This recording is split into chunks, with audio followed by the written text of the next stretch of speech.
తాకట్లో ఉన్న మీ బంగారాన్ని విడిపించి ఆ రోజు ఆన్లైన్ రేటుకి కొంటాం. Sharma gold company. నమస్కారం, వెల్కమ్ టు సుమన్ టీవీ. నేను గీతాంజలి. ప్రస్తుతం మనతో పాటు రాజన్ నంబూద్రి గురుస్వామి గారు ఉన్నారండి. వారు ప్రముఖ ఆధ్యాత్మికవేత్త. వారితో మాట్లాడతాం. గురుగారు నమస్కారం అండి. నమస్కారం. ఆరోగ్యం, ఆర్థికం ఇది ప్రతి మనిషికి ఎంతో అవసరం, చాలా అవసరం స్ట్రాంగ్ గా ఉండడానికి. అయితే ఆర్థికంగా మాట్లాడుకుంటే గురుగారు, సంపాదన బాగానే ఉంటుంది, కానీ ఈ చేత్తో వచ్చింది ఈ చేత్తో వెళ్ళిపోతుంది. లక్ష్మి నిలవట్లేదండి, ఇది ఒక సమస్యగా అయిపోయింది. ఏం చేద్దాం అనుకుని మాతో ఉన్నవాళ్ళు, మా వెనకాల ఉన్నవాళ్ళు బాగానే ఎదుగుతున్నారు, చక్కగా లక్ష్మిని ఇంట్లో ఉంచుకోగలుగుతున్నారు, అంటే ఆర్థికంగా బాగుంటున్నారు.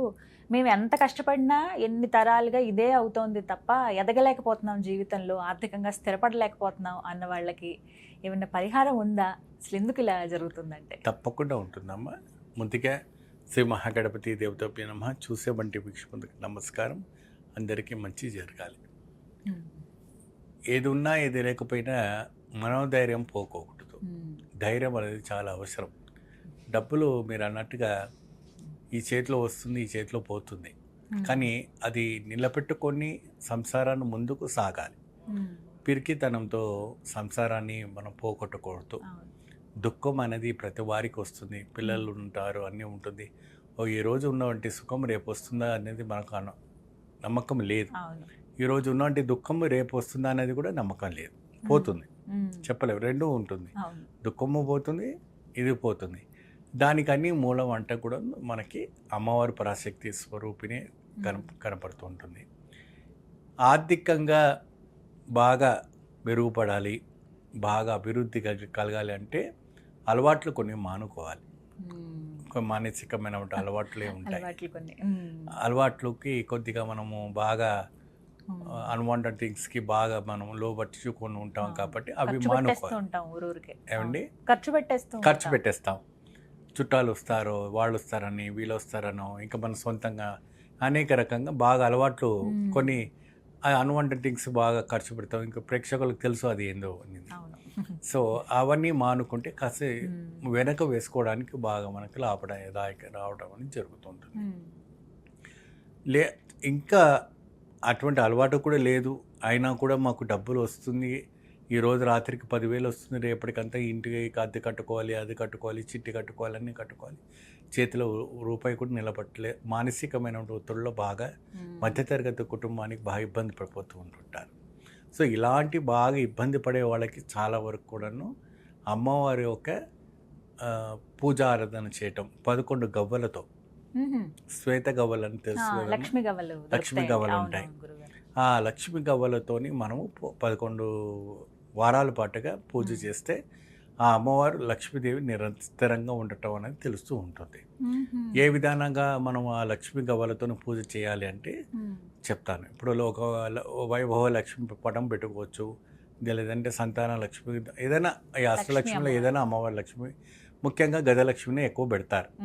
మూలానికి, ధనానికి అన్నిటికీ మూలం గజలక్ష్మి. ఏనుగు తొండట్టు కొన్ని ఉంటుంది కదా, అటువంటి పటము పెట్టుకుంటే ఇంట్లో ఐశ్వర్యం ఉంటుంది అంట. రెండు ఏనుగులు తొండం, రెండు వైపులు తొండం ఎత్తుకొని అమ్మవారిపై నీళ్లు పోస్తున్నట్టు, కలశంతో నీళ్లు పోసినట్టుగా అటువంటి పటాలు పెట్టుకొని అమ్మవారి దీర్ఘంగా ఇలా కూర్చున్నట్టుగా, గంభీరంగా కూర్చున్నట్టుగా, ఒకవైపు కలశం నుంచి ధనాన్ని కురిపిస్తున్నట్టుగా, ఇంకో చేతితో ఆశీర్వచనం ఇచ్చినటువంటి పటాము ఉంటే అతీతమైన ఫలితం రావడానికి ఆస్కారం అనేది కనపడుతూ ఉంటుంది. చాలా లాభదాయకం. సో ఈ ఒక పటాన్ని పెట్టుకొని 11 లక్ష్మీ గవ్వలతో చక్కగా అమ్మవారిని ఆరాధించుకుంటే, 108 అష్టోత్తరాలతో చక్కగా ఆరాధిస్తే అద్భుత ఫలితం లభిస్తుంది. దీంట్లో ఈ ఒక 5 ద్రవ్యాలు వేయాలి. ఒకటి అత్తరు, పన్నీరు, జావాదు, కస్తూరి, తర్వాత మనకు గంధం. ఈ గంధం, ఈ 5 పదార్థాలన్నీ కూడా ఏం చేయాలంటే ఒక వెండి పాత్రలో కానీ, పంచపాత్రలో కానీ, ఇంకేదైనా పాత్రలో కానీ, అంటే స్టీల్ కాకుండా, స్టీల్ మెటల్ ఇతరిదైనా పర్వాలేదు, స్టీల్ పెట్టకుండా, ప్లాస్టిక్ పెట్టకుండా, వేరే ఏదైనా లోహానికి సంబంధించినటువంటి రాగి ఎత్తేదైనా చక్కగా అందులో అన్ని కలిపేసుకొని ఆ ఒక గవ్వలన్నీ కూడా దాంట్లో తడిపేసుకొని శ్రీమాత్రే నమః చెప్తూ ఆ మంత్రాన్ని చెప్పుకుంటూ వేయాలి. 11 గవ్వలే ఉన్నా పర్వాలేదు, దాన్ని 108 సార్లుగా మన అమ్మవారి పాదాల దగ్గర పెట్టాలి.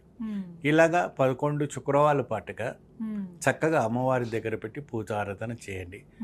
తర్వాత 108 కాయిన్స్, అవి ₹2 కానీ ₹1 కానీ ఏదైనా ఉందనుకోండి, అవి కూడాను సేమ్ అదే వంటి సుగంధ ద్రవ్యాలతో తడిపిన వంటి పదార్థాలతో అమ్మవారి పాదాల దగ్గర పెట్టి పూజ చేయండి. చాలా ప్రశాంతమైన వంటి జీవితంలో మీకు మెరుగైన వంటి ఐశ్వర్యం రావటం అనేది జరుగుతుంటుంది. ఆటోమేటిక్గా ధన ప్రాప్తి అనేది రావటం అనేది జరుగుతుంది. అకస్మాత్తుగా ధనం కురుస్తుంది. ఎలా కురుస్తుందో మనకి తెలియదు.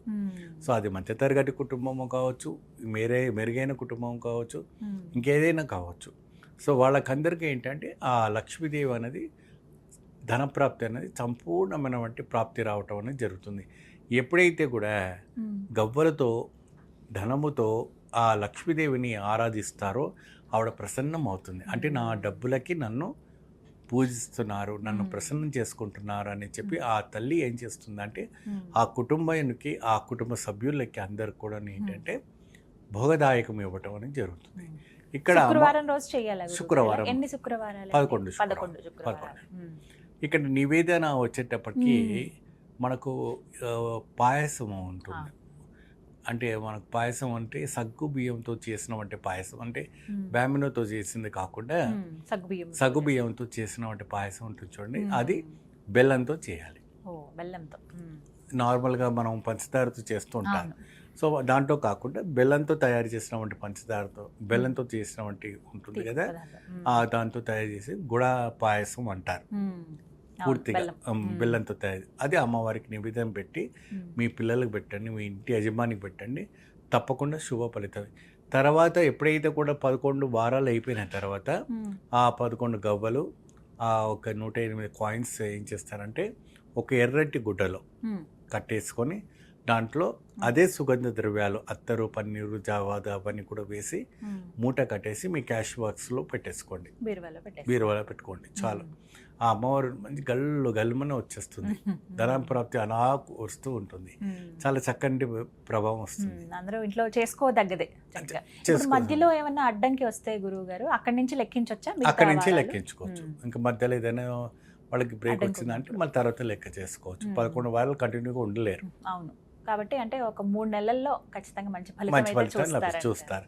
కానీ ఏదైనా కూడా ఊరికే రాదు, కష్టపడింది ఏది ఊరికే రాదు. ఒకసారి మీరు మనసు పెట్టి చేశారంటే, ఇంకా గట్టిగా మనసు పెట్టి చేశారంటే అద్భుతమైన ఫలితం లభిస్తుంది. కష్టంలో కూడా, పనిలో కూడా అదే శ్రద్ధతో చేస్తే మంచి ఫలితం లభిస్తుంది. చక్కగా వివరించారండి. ధన్యవాదాలు. నమస్కారం.